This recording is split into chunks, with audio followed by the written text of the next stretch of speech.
Alright, hey everyone, this is Ash. Welcome back to The King's Speech. Apologies if my voice or anything sounds off. I've been battling off a little bit of a cold the last couple of days. But thankfully I'm feeling well enough today to at least get around to the Shonen Jump chapters for the week. So I just finished recording the video for the latest latest Goku Rakugo chapter. So we're going to get around to Akane in just a bit here. Like I mentioned, a couple of my other videos, read-throughs are going to be on break until at least the end of April. Just because with work and overtime right now, I don't want to risk burning out by stretching myself too thin, because it's been extremely busy. So yeah, we'll hopefully be back to your regularly scheduled programming by the end of this month. But in the meantime, like I mentioned, I will be at least trying to stay current with the Shonen Jump videos week to week.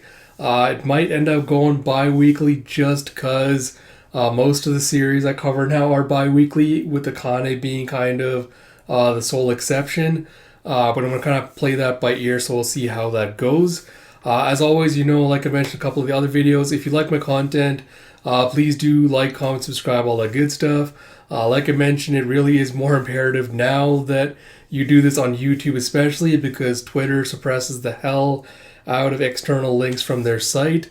So it really makes it hard to get these videos seen. But if you like, comment, subscribe on here, that kind of promotes it with YouTube's algorithm, which makes that a little bit easier for me. If you would like to do that, if you enjoy my content, that'd be greatly appreciated. It kind of lets me know that you like it. Kind of gives me the inspiration and drive to keep going. So if you'd like to do that and help me out, that'd be greatly appreciated. Without further ado, let us dive into it with Akane-Banashi, Story 57, The Rakugo Swamp, with story by Yuki Suwanaga, art by Takamasa Moe, with Rakugo supervision by Keiki Haishiya, with translation by Stephen Paul, lettering by Sneer Aron. And we have here, look at this. There's a voice actor making her debut as Rakugoka, and you see Hikaru Kuragi. You have popular voice actor Hikaru Kuragi has announced that she'll be tackling the world of Rakugo next. By apprenticing under Master Iken Arakawa of the Arakawa School, she is demonstrating her seriousness about performing as a Rakugoka. Balancing two careers is a significant challenge, but she's clearly up to the task, and her talent agency has made it clear that they support her Rakugo activities in full. And you have a bunch of the other Zenza going, Arakawa again? Is she just trying to get famous? You have no need. Anyone who likes anime is already familiar with her. And you have, despite her increasing popularity, she's been pulling back on her voice acting since last summer. According to what I read online, was it all for this? And you see little interviews like Hikaru going, I've been pulling back on voice acting since last summer. It's like, for what reason? It's like, it's not that I want to give up, rather that I want to something. It's like, I thought it was weird. People were spreading rumors that their professional relationship had soured, but you never hear stories like that about that agency. Plus, her acting's even more brilliant than ever these days. In last season's breakout hit Roku Rock, she took on the difficult role of Sakiko, the Kuchisaki Onna vocalist, and completely made it her own. Was it, not Kaise. Oh, Snake Rose, Karashi. I don't know what the hell happened to my thing. Did it just close on? I don't know why it does this. And you see Karashi looking at the photos. He's going, ha! So she got the bug too, huh? And you see Akane back in the hall being like, Hikaru? He's like, it's been a while, but why? And you have short hair bro, I cannot remember the name of right now. Going, Hikaru, the final performer of the day, the one whose name no one recognized. That's her? She's like, why? Because I'm a Rakugoka. Nice. He's like, I'm Hikaru Arakawa, the apprentice of Iken Arakawa. That is my name here. He's like, you're Iken's apprentice? And Akane's like, huh? He's your master too and you didn't know? Hold on, what was... gotta look up this guy's name quickly. Sorry, give me a second here. Kendama, that was it. And Hikaru was like, in order to accommodate my acting career, I had my enrollment kept a secret until today. And you have acting? It's like, she's a voice actor. It's like, yep, you know how Master Iken thinks.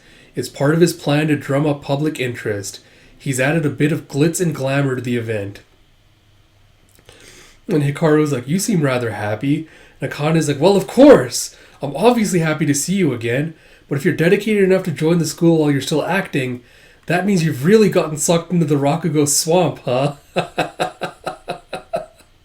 And you see that apparently Hikaru is not happy with Akane's reaction. As Akane's like, it's nice to know there are others in there with you, right? He's like, yes, I suppose I have gotten stuck here, and it's all thanks to you. So watch closely, and you'll see how different I am from Hikaru Kuragi. And as she heads up onto the stage, you have a murmur, and reporter bro's like, I suppose there are a few audience members who recognize her. So now that she's at a professional performance, not a student event, what kind of Rakugo will she show us? And she starts with, of all the many kinds of illness and ailment that can befall us, there is one that is rarely mentioned but is sickness nonetheless. Love sickness. And you have the story is The Miller's Torment, a story about Tokubei, the rice miller who's lovesick for Maruyama the Oiran.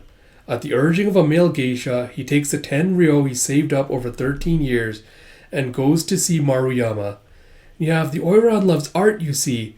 A simple comment like, ooh, I never get tired of looking at this artist's painting, and she'll be very flattered. And she just does like a deadpan impression. It's like, who's supposed to say that? It's like, you are, Toku, are you paying attention? And you see she was too theatrical at the Karaku Cup. It was more like a one-man act with Rakugo stylings. But she's not stage acting now, she's employing conversation. Her Rakugo has ascended into something much richer in expression. That alone is a startling enough evolution. But her mannerisms, her tone of voice, and her pauses, it's like there's no doubt about it. The one who taught her the story was... It's like, that's right, today's the day. I knew it! I freaking knew it! And you see Urara going of Hikaru's performance. And you have... let me quickly look up what her apprentice's name was. Mayura. You have Mayura going, I'm still surprised that you agreed to teach her. She's like, oh, why is that? It's like she came to you and said, you taught Akane, you can teach me too.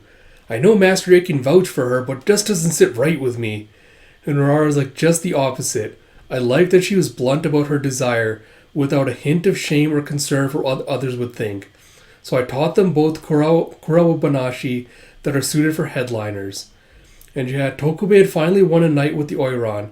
And in the morning, you have Hikaru has a certain charm to her that is not quite like my own. Her performance was closer to mine than Akane's.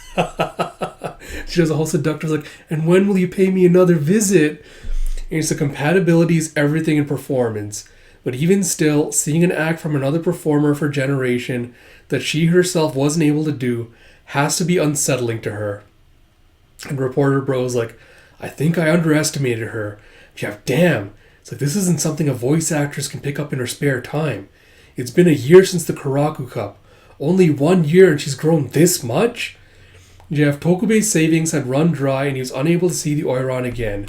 But one night he heard a story.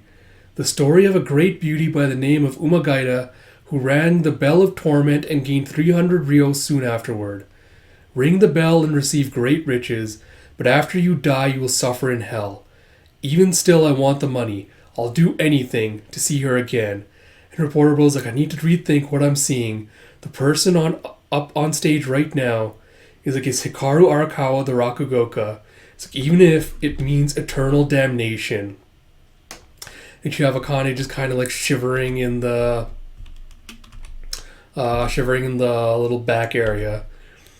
And you see that all the fucking Zens in the back are all kind of just like sweating a little bit as they're blown away by her performance. And reporter bro's like, I thought Akane was locked in for this round, but I didn't count on a surprise entry or the rise of Hikaru Arakawa. The battle over the final slot for the 4-person event is going to be intense. Alright, so this wasn't like a terrible chapter, but it wasn't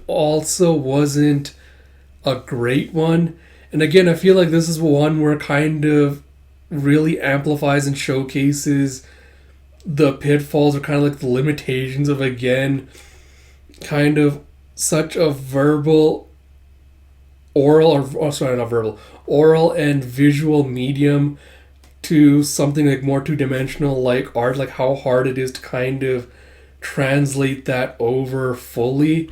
Because you have Reporter Bro kind of like telling us, what exactly standing out about her performance, like, what exactly she's doing to kind of differentiate herself, like what area she's kind of improved. And he's kind of like verbally telling us that throughout her performance.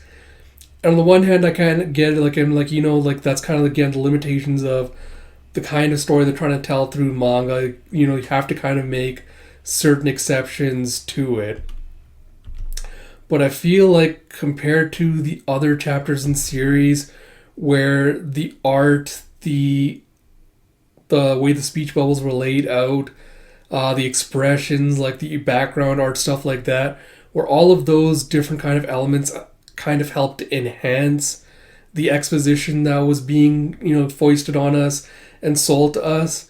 I feel like that wasn't really the case with this chapter, where like we're being told like, oh, her performance has gotten so much better, like it's so much closer to Urara's in terms of like seduction, like how she kind of enthralls her audience and things like that.